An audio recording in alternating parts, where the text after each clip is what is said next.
siendo el día 16 de octubre a la 1:14 del día, en la Sala de Casación Laboral en la Corte Suprema de Justicia iniciamos la rueda de prensa con los magistrados Jiménez y la magistrada Jiménez. Agotada la etapa procesal de la audiencia en el caso Avianca versus Asociación de Pilotos, se da inicio a una rueda de prensa convocada por la misma sala presente, en la cual se procederá a las preguntas y a la correspondiente divulgación posterior y expedición de la sentencia, y en esta medida se emitirá un concepto respecto al caso antes suscitado. Para lo anterior se invoca y se inicia a la lectura del mismo. Incumplimiento del requisito legal del quórum. El artículo 144 del Código Sustantivo del Trabajo prevé que, de no lograrse un arreglo directo entre las partes enfrentadas en un conflicto laboral dentro de los 10 días hábiles siguientes a la terminación de la etapa del arreglo directo, mediante votación secreta, personal e indelegable por la mayoría absoluta de los trabajadores de la empresa o de la Asamblea General de los afiliados al sindicato o sindicatos que agrupen más de la mitad de aquellos trabajadores, subrayado fuera del texto. El día 20 de septiembre del 2017 a las 10 de la mañana aproximadamente se llevaron a cabo las votaciones por parte de la Asociación Colombiana de Aviadores Civiles. Se determinó que el quórum total era de 900 socios, 440 fueron en representación, 215 asistieron de manera presencial para un total de 655 asistentes. El resultado de la votación arrojó 259 votos a favor y 16 en contra.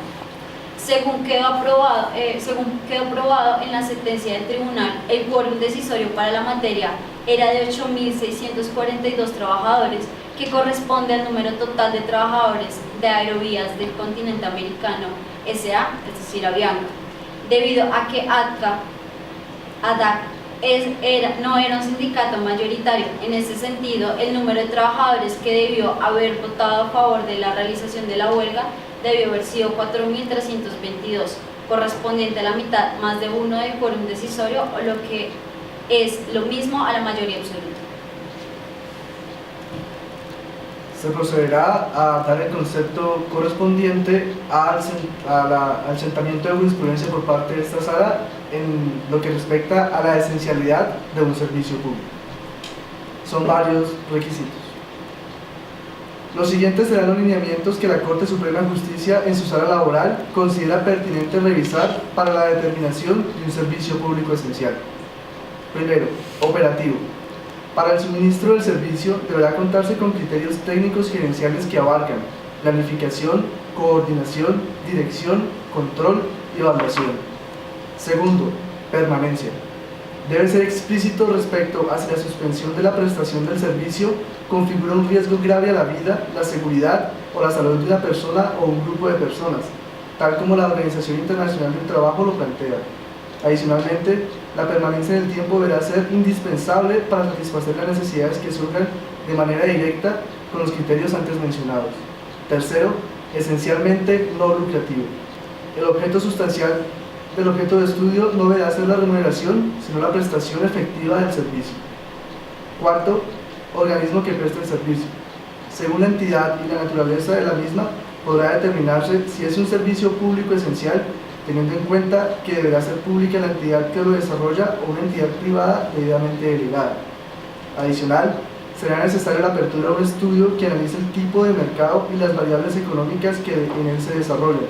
Lo anterior, con el fin de aportar información pertinente que facilite la dinámica de la prestación del servicio y la concreción de su esencialidad. Respecto a la estabilidad laboral de los trabajadores que mantuvieron el cese de actividades, la sala dispuso lo siguiente. La sala considera que es fundamental reiterar el llamado al respeto de la estabilidad laboral de los trabajadores del sindicato que hizo el tribunal en el fallo de primera instancia. Lo anterior, teniendo en cuenta que se debe garantizar el respeto al fuero circunstancial con el cual se encuentran cobijados los trabajadores que participan en un cese pacífico de actividades. Es decir, que contra estos trabajadores no se puede tomar ninguna medida que mengue de alguna forma de sus derechos laborales y de su libertad sindical en razón a que este cese se dio en el debate sobre la legalidad o ilegalidad de la huelga. Sin embargo, lo anterior no obsta para que contra los trabajadores que mantengan el cese de actividades después de notificada esta providencia que declara la ilegalidad de la huelga, se tomen las medidas que la empresa considere pertinentes y estén conformes a la ley, ya que el fuero circunstancial se eleva desde la notificación de la presente providencia.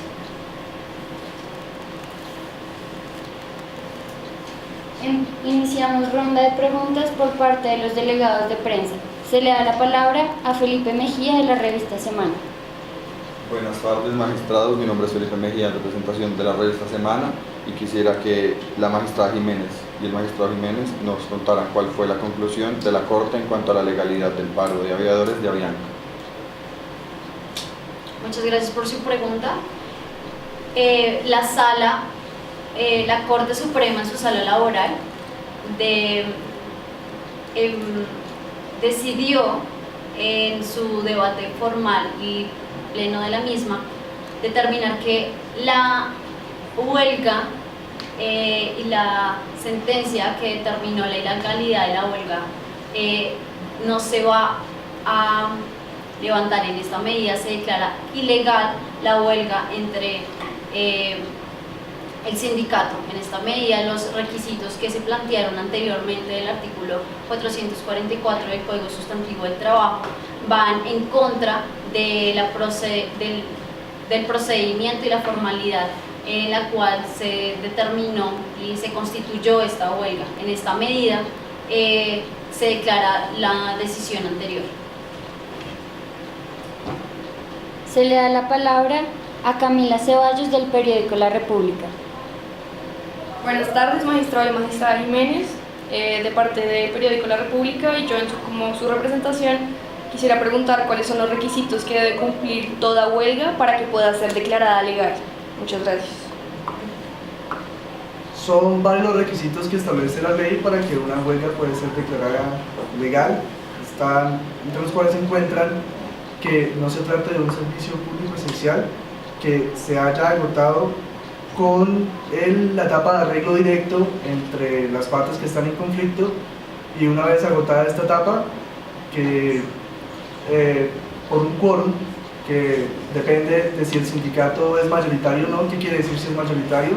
Se agrupa el 50% más de los trabajadores de la empresa, se cumplirá el quórum de la mayoría absoluta, que corresponde al 50% más uno o a la mitad más uno de los integrantes, ya sea del sindicato mayoritario o de todos los trabajadores de la empresa. Esos son los requisitos para que una huelga pueda ser declarada legal. Si no los cumple, por lo menos uno se declarará ilegal.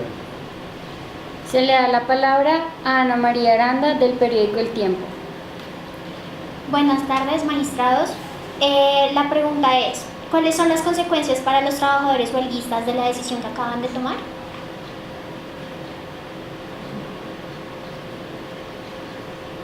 Teniendo en cuenta el último pronunciamiento o el último acápite del concepto antes emitido, se va a proceder, levantada en vigencia de la providencia, la disposición de levantamiento del fuero circunstancial, y en este sentido la entidad tendrá la potestad de rendir las consecuencias laborales de los huelguistas. Se le da la palabra a Nicolás Fajardo del periódico El Heraldo. Buenas tardes, magistrados. Mi pregunta es, ¿cuál es el paso a seguir en cuanto a la restauración de las actividades? Pues una vez emitido el fallo que declara ilegal la huelga, deben de manera inmediata los trabajadores de ACDAC que se encuentran en cese de ilegal de actividades retornar a las mismas, y como ya se anunció, Avianca no podrá tomar represalias contra los trabajadores que acojan esta decisión, no así contra aquellos que, una vez notificado este fallo, continúen en cese ilegal de actividades. Se le da la palabra a María Juliana Herrera del periódico El Espectador. Buenas tardes, magistrados. Mi pregunta es, ¿habrá lugar a sanciones disciplinarias para los huelguistas?